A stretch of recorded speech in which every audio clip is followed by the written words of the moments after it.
Terima kasih. Siang hari ini kita akan membahas tentang kewajiban mentaati pemimpin dalam Al-Quran. Jadi membicarakan tentang ketaatan kepada pemimpin, otomatis kita akan membahas tentang batasan-batasan tertentu yang diatur dalam agama atau Al-Quran tentang kepatuhan terhadap pemimpin. Nah, sebagaimana yang diketahui bahwa kepatuhan kepada Allah dan Rasul-Nya terdapat dalam satu kandungan ayat dengan kepatuhan kepada pemimpin. Artinya dalam satu perspektif kandungan ayat tentang kepatuhan kepada pemimpin memberi kesan bahwa itu bagian dari ketaatan kepada Allah dan Rasul-Nya. Nah, kemudian ayat yang dijadikan dalil untuk perintah mentaati pemimpin ada di An-Nisa surah 59. Jika di ayat yang lalu di surah An-Nisa ayat 58 diterangkan bahwasanya untuk menyerahkan amanah tersebut kepada orang yang berkompeten dan menghukumi dengan adil. Kemudian di ayat 59 adalah perintah untuk mentaati ulil amri. Nah, ulil amri di sini diartikan sebagai pemimpin.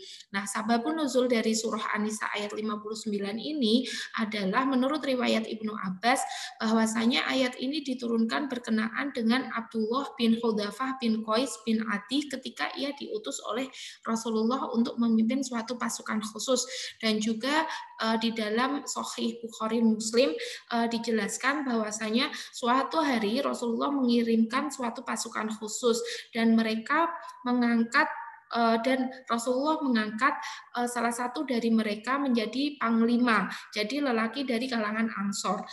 Kemudian ketika mereka berangkat, kemudian si lelaki Ansor tersebut berkata kepada mereka, bukanlah Rasulullah telah memerintahkan kepada kalian untuk taat kepadaku. Ini teks hadis aslinya, alaisa qad amarakum Rasulullah antuti'uni qalu bala. Kemudian pasukan tersebut menjawab bala. Qala ijma'u li hatoban, kumpulkanlah untukku kayu bakar. Kemudian panglima tersebut berkata, azamtu alaikum latadkhulunnaha. Jadi dia menginginkan agar pasukan tersebut menceburkan diri ke dalam api. Kemudian akhirnya salah satu dari pasukan tersebut berkata, sesungguhnya jalan keluar itu adalah hanya mengkonfirmasi kepada Rasulullah. Jadi kalian jangan tergesa-gesa sebelum menemui Rasulullah. Kemudian jika Rasulullah memerintahkan kepada kalian untuk memasuki api, maka masukilah. Kemudian ketika hal tersebut diceritakan kepada Rasul, kemudian Rasulullah mengatakan bahwasanya lau dakhaltumha ma kharajtum minha abadan innama ta'atu fil ma'ruf. Nah, Rasulullah berkata bahwasanya seandainya kalian masuk ke dalam api tersebut, niscaya kalian tidak akan keluar untuk selama-lamanya.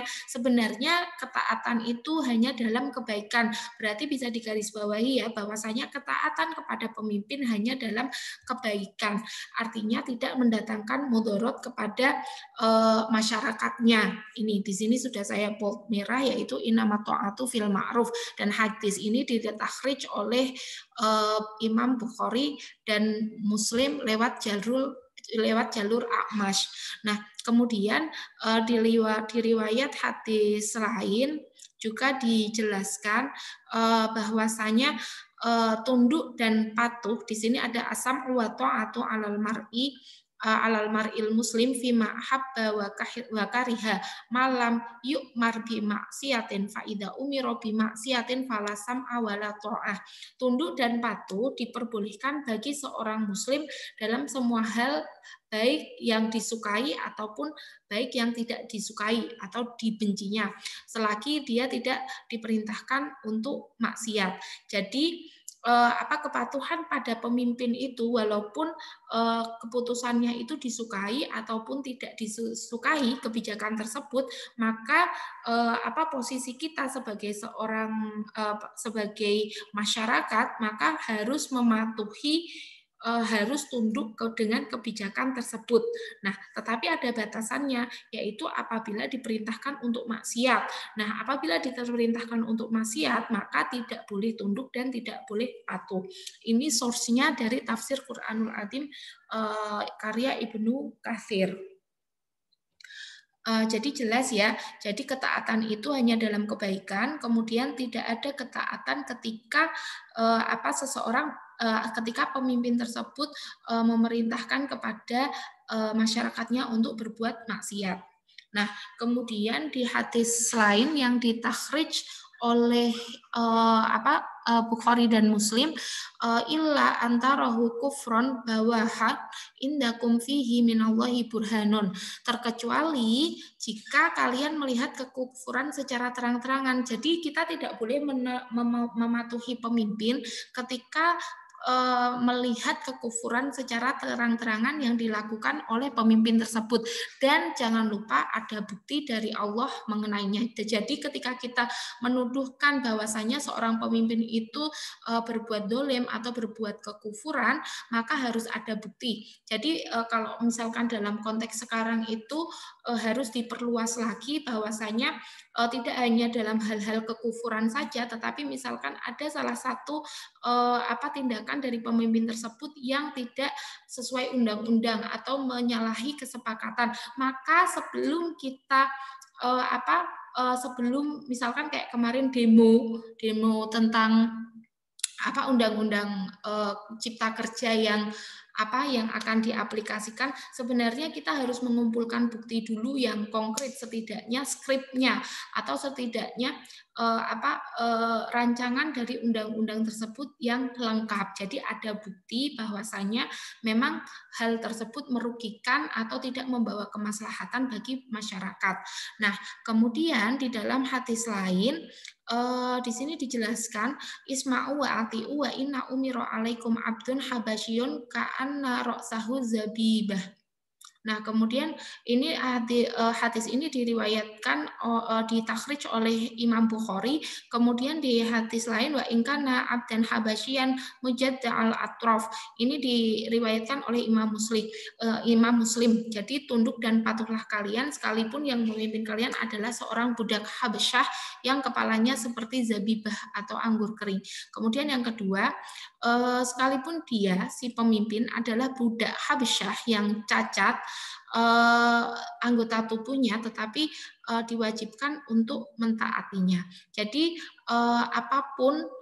siapapun pemimpinnya, baik kita suka atau tidak suka, tetapi ketika sudah menjadi kesepakatan bahwasanya dia yang menjadi pemimpinnya, maka kewajiban kita adalah harus mematuhi. Selama pemimpin tersebut tidak menyuruh kepada hal-hal yang maksiat.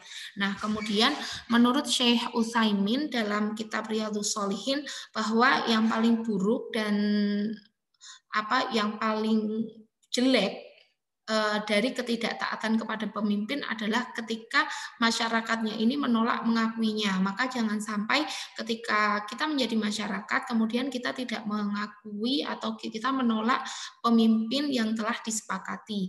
Hal ini termasuk dari kemungkaran yang besar. Karena ketaatan terhadap pemimpin bagi seorang muslim adalah hal yang mutlak selagi tidak membawa pada jurang kemaksiatan. Kemudian dalam konteks kontemporer, khususnya Indonesia, kemaksiatan ini dapat dikembangkan maknanya. Jadi maksiat-maksiat seperti yang telah digariskan dalam hukum syara seperti korupsi, mencuri, dan lain-lain, tetapi juga bisa dalam wujud ketika seorang pemimpin melanggar kesepakatan bersama dalam bentuk undang-undang, juga bisa dikategorikan bagian dari maksiat, tetapi lagi-lagi itu harus ada bukti yang konkret.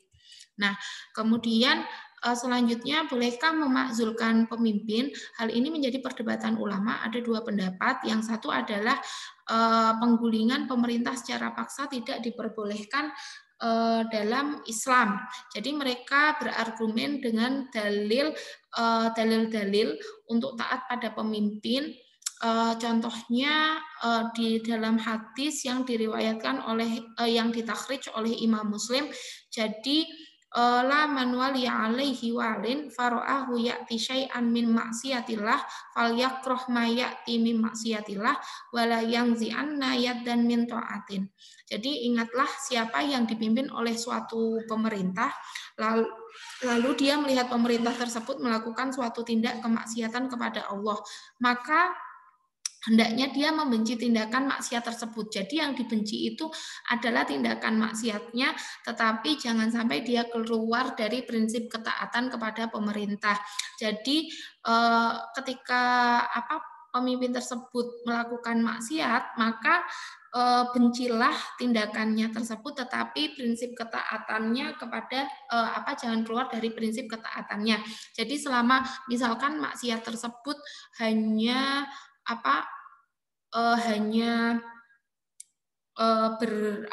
kemaksiatan tersebut misalkan hanya mendatangkan mudarat untuk diri pemimpin tersebut dan tidak menimbulkan mudarat bagi masyarakatnya, maka jangan keluar dari prinsip ketaatan kepada pemerintah. Kemudian yang kedua, menggulingkan pemerintah atau revolusi dibolehkan dalam Islam dengan alasan bahwa penggulingan atau pemakzulan itu bagian dari sikap tegas dalam melaksanakan amar ma'ruf nahi munkar. Jadi ini sesuai dengan Ali Imran ayat 110. Nah, kemudian pendapat yang mana yang paling relevan di Indonesia? Jadi perbedaan pendapat ulama di atas tentu tidak terlepas dari latar belakang sosial dan keilmuan yang mereka memiliki. Dan perlu diketahui bahwasanya sistem pemerintah di Indonesia itu berbeda dengan negara-negara Arab. Nah, menurut Yazir Audah, pendekatan literalisme atau misalkan kita mengaplikasikan teks tidak ditetapkan dalam persoalan politik. Nah, maka dari itu ketika kita memaknai teks dengan dengan mentah-mentah, maka itu tidak dianjurkan karena suasana politik atau sistem pemerintah dari satu negara dengan negara yang lainnya atau satu daerah dengan daerah lainnya itu berbeda. Jadi hal yang perlu diperhatikan tentang fatwa pemakzulan pemimpin itu perlu diperhatikan tentang posisi kepala negara di dalam negara modern. Jadi dalam masyarakat modern kepala negara ini posisinya hanya sebagai wali atau wakil. Nah, hanya sebagai wakil dan masyarakat memiliki hak penuh untuk mengganti dan menunjuk wakil baru jika orang yang diberikan amanah tidak kredibel, menyalahi kesepakatan dan melanggar undang-undang.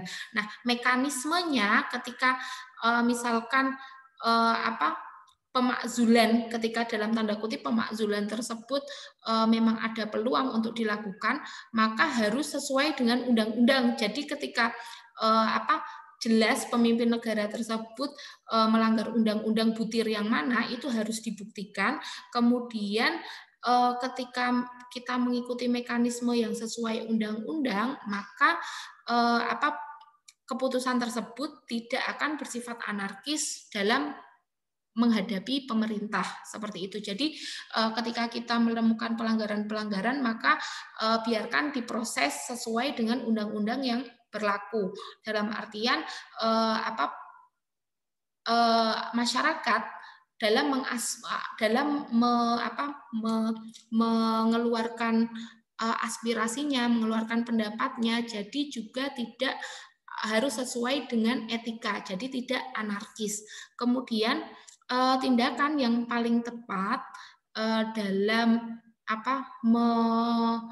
menghadapi atau menyikapi pemimpin yang berbuat maksiat, karena ketika kita menerima seorang pemimpin itu kan tidak mungkin perfect 100% ya, karena pemimpin juga manusia, khalifah juga manusia yang sangat aktual untuk berbuat kesalahan, maka hal yang pertama daripada memakzulkan adalah memberi masukan atau teguran jika ada ketidaksukaan terhadap pemimpin.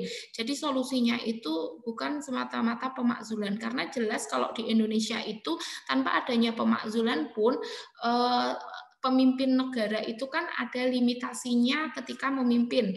Katakan pemilu dilakukan 5 tahun sekali. Nah, ketika 5 tahun ketika proses pemilu selanjutnya diadakan, ketika memang pemimpin yang sekarang itu tidak memenuhi aspirasi masyarakat, maka ya sudah, jangan dipilih lagi. Hal itu lebih baik daripada memakzulkan, karena ketika adanya pemakzulan maka resiko politik itu akan lebih besar dan mudorotnya juga lebih besar. Oke, seperti itu. Terima kasih.